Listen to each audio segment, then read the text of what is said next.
कितना मजा आ रहा है ना ड्रोन उड़ाने में।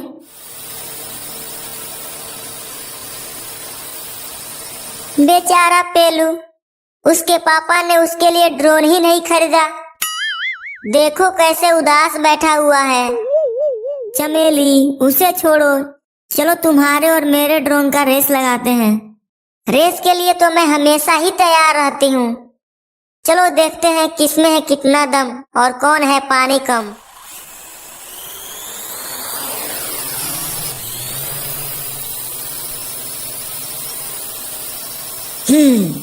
अब बहुत हुआ। मैं भी ड्रोन अब पापा से खरीदवा के ही दम लूंगा। इसके लिए कुछ तो सोचना पड़ेगा। आइडिया।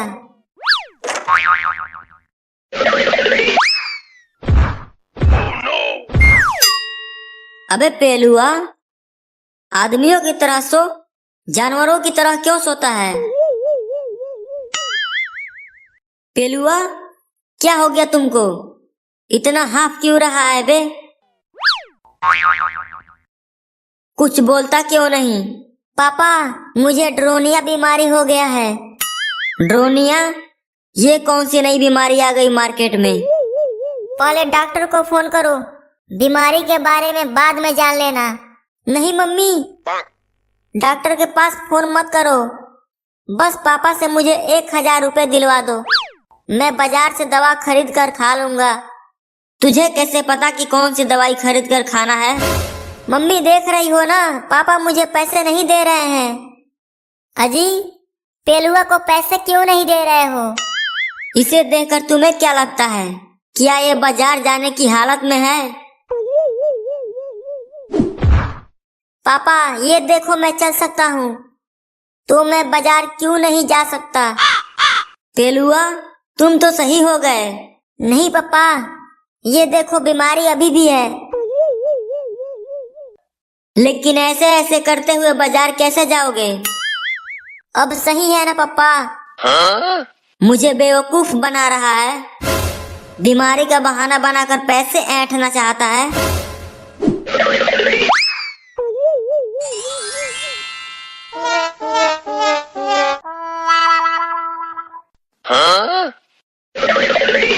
अरे बंटी, इतना बड़ा जहाज कहाँ से खरीदा? ये जहाज मैंने नहीं खरीदा, ये तो मेरे दादाजी लंदन से मेरे लिए लाए हैं। और ये उड़ता भी है। उड़ता है? मैं नहीं मानता। मत मान, मुझे क्या। नहीं, मैं मानता हूँ ये उड़ता है। छूना भी मत। हाँ।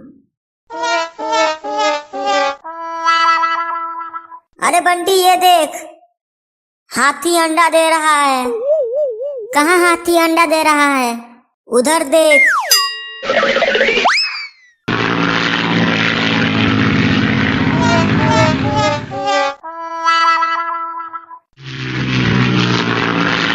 और हाँ बंटी, हाथी कभी भी अंडा नहीं देता।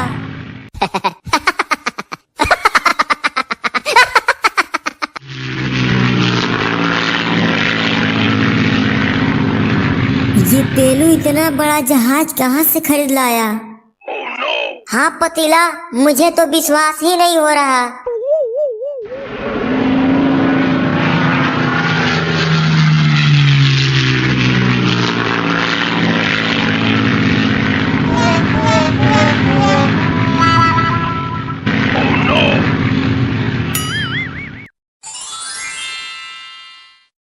रवि अपने गांव हरिपुर में अपनी दादी के साथ रहता था।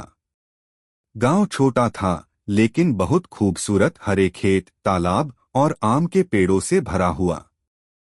हर शाम रवि अपने दोस्तों के साथ क्रिकेट खेलता, लेकिन जैसे ही सूरज ढलता, सब बच्चे जल्दी घर भाग जाते। क्यों? क्योंकि गांव के किनारे एक पुराना मकान था जिसे सब भूतवाला घर कहते थे। कहते हैं वहां रात को अजीब आवाजें आती थीं। हो कोई दरवाजा अपने आप खुल जाता, कोई खिड़की बंद हो जाती। गांव के बड़े बूढ़े कहते, उधर मत जाना, वहां भूत है। लेकिन रवि बड़ा जिज्ञासु लड़का था। वो सोचता, भला आज तक किसी ने भूत देखा है क्या? अगर है तो कैसा दिखता होगा? एक दिन दादी ने कहा, रवि उधर मत जाना बेटा। रवि मुस्कुराया, बस देखूंगा, भूत हो तो हाथ मिलाऊंगा। अगली शाम रवि अपनी टॉर्च और मोटू कुत्ते को लेकर निकला। चल मोटू, आज भूत से मिलवाता हूँ। पुराने मकान में घुसते ही मकड़ी के जाले, टूटी कुर्सियां और एक पुरानी घड़ी जो अभी भी टक टक कर रही थी। अचानक टॉर्च बंद हो गई। अरे, अब क्या करूं? रवि बोला। तभी पीछे से आवाज आई, कौन है वहां? रवि का दिल धक धक करने लगा। वो धीरे धीरे पीछे मुड़ा और देखा, एक सफेद चमकदार आकृति हवा में तैर रही थी। भ भूत! रवि चिल्लाया और भागने लगा। लेकिन भूत बोला, रुको, मैं कुछ नहीं करूंगा। रवि रुका। भूत बोला, मैं डराता नहीं, दोस्त बनाना चाहता हूं। रवि ने धीरे से पूछा, तुम सच में भूत हो? भूत ने मुस्कुराकर कहा, हाँ, लेकिन मैं प्यारा भूत हूं, मेरा नाम भोलू भूत है। भोलू भूत और रवि जल्दी ही दोस्त बन गए। भोलू उड़कर आम तोड़ लाता और रवि को स्कूल के लिए जल्दी तैयार कर देता। एक दिन रवि बोला, भोलू तुम दिन में क्यों नहीं आते? भोलू बोला, दिन में मुझे सूरज की रोशनी चुभती है, मैं रात का राजा हूं। भोलू ने रवि को अपनी जादुई शक्तियां भी दिखाईं। वो हवा में उड़ सकता था, दीवार पार कर सकता था और आवाज बदल सकता था। रवि बोला, काश मैं भी उड़ पाता। भोलू ने हंसते हुए कहा, चलो आज तुझे भी उड़ाता हूं। और पलक झपकते ही रवि हवा में ऊपर चला गया। वाह, मैं बादलों के पास हूं। दोनों आसमान में उड़े, हंसे, खेलें। एक दिन गांव में बिजली चली गई। गांव वाले परेशान, कोई पढ़ नहीं पा रहा, कोई खाना नहीं बना पा रहा। रवि बोला, भोलू कुछ कर सकते हो? भोलू बोला, बिल्कुल। उसने अपनी जादुई रोशनी से पूरा गांव चमका दिया। बच्चे खेलने लगे, लोग खुश हुए। सब बोले, देखो, तारों जैसी रोशनी। दादी ने मुस्कुराकर कहा, लगता है कोई भला भूत हमारी मदद कर रहा है। रवि बस मुस्कुराया, उसे पता था वो कौन है। एक दिन भोलू उदास था। रवि ने पूछा, क्या हुआ दोस्त? भोलू बोला, मैं पहले इंसान था, एक चित्रकार। लेकिन एक दिन मैं अपने अधूरे चित्र के साथ चला गया। अब तक वो अधूरा है। जब वो पूरा हो जाएगा, मैं स्वर्ग जा सकूंगा। रवि ने कहा, तो चलो उसे पूरा करते हैं। दोनों ने मिलकर उस पुरानी पेंटिंग को पूरा किया। चित्र में था एक खुश बच्चा और उसका चमकता हुआ दोस्त। चित्र पूरा होते ही भोलू की आंखों में चमक आई। उसने कहा, अब मैं जा रहा हूं रवि, लेकिन याद रखना, भूत भी दोस्त हो सकते हैं। और वो धीरे धीरे हवा में गायब हो गया। पर पीछे रह गया उसका हंसी भरा स्वर, हु, लेकिन प्यारा वाला। कभी कभी जो चीज। गोपाल 10 साल का रखाल, गडेरिया। लाली गोपाल की प्यारी बकरी। ग्राम प्रधान गांव का नेता। रानी गांव की छोटी बच्ची।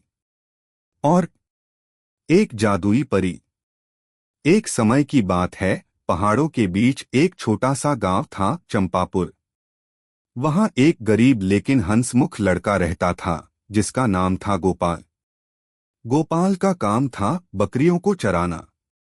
सुबह सुबह वो अपनी बांसुरी और बकरियों के झुंड के साथ निकल जाता।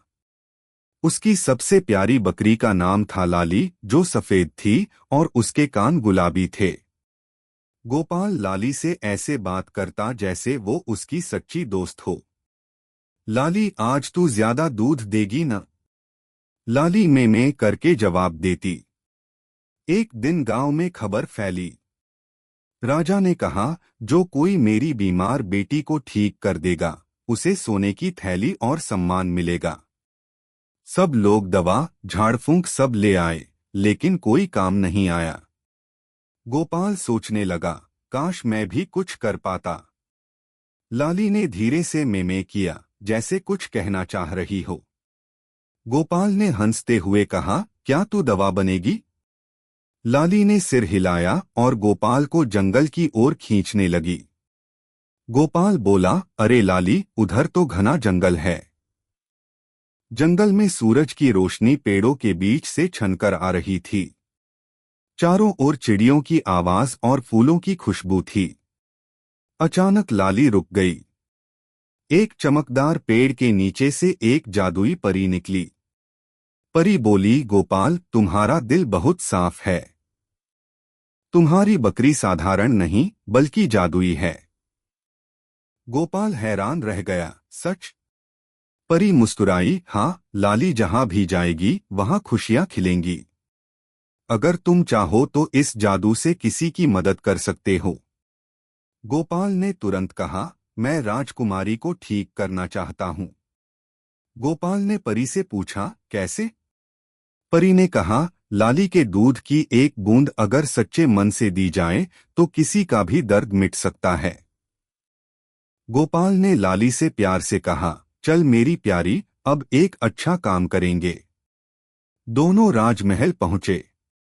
सिपाहियों ने पहले तो उसे भगा दिया, लेकिन जब गोपाल ने कहा, मैं इलाज लेकर आया हूं, तो उसे अंदर जाने दिया गया। राजकुमारी बहुत कमजोर थी। गोपाल ने उसके सिरहाने बैठकर कहा, डरो मत, यह लाली का दूध है, जादू नहीं, प्यार है। उसने कुछ बूंदें दीं और आश्चर्य। राजकुमारी की आंखें खुलीं, चेहरा खिल उठा और वो मुस्कुराई। राजा भावुक हो गया, बेटा, तूने वो कर दिखाया जो कोई नहीं कर सका। राजा ने कहा, मैं तुझे सोने की थैली दूंगा। लेकिन गोपाल बोला, मुझे सोना नहीं चाहिए महाराज, बस मेरे गांव में स्कूल बनवा दीजिए। राजा मुस्कुराया, इतना नेक बच्चा मैंने नहीं देखा। उसने तुरंत आदेश दिया, चंपापुर में स्कूल बनेगा। अब गांव के बच्चे पढ़ने लगे। गोपाल रोज बकरियां चराने जाता, लेकिन शाम को स्कूल भी जाता। लाली हर दिन स्कूल के पास खड़ी रहती, जैसे कह रही हो, पढ़ ले गोपाल, दुनिया तेरे कदमों में होगी। कुछ महीनों बाद वही परी फिर आई। उसने कहा, गोपाल, तूने जादू का सही इस्तेमाल किया। अब लाली हमेशा तेरे साथ रहेगी, लेकिन याद रख, असली जादू दया और ईमानदारी में है। गोपाल बोला, धन्यवाद परी माँ, मैं हमेशा अच्छा काम करूंगा। परी ने मुस्कुराकर कहा, अब मैं चलती हूँ, लेकिन जब भी तू बांसुरी बजाएगा मैं तुझे आशीर्वाद दूंगी।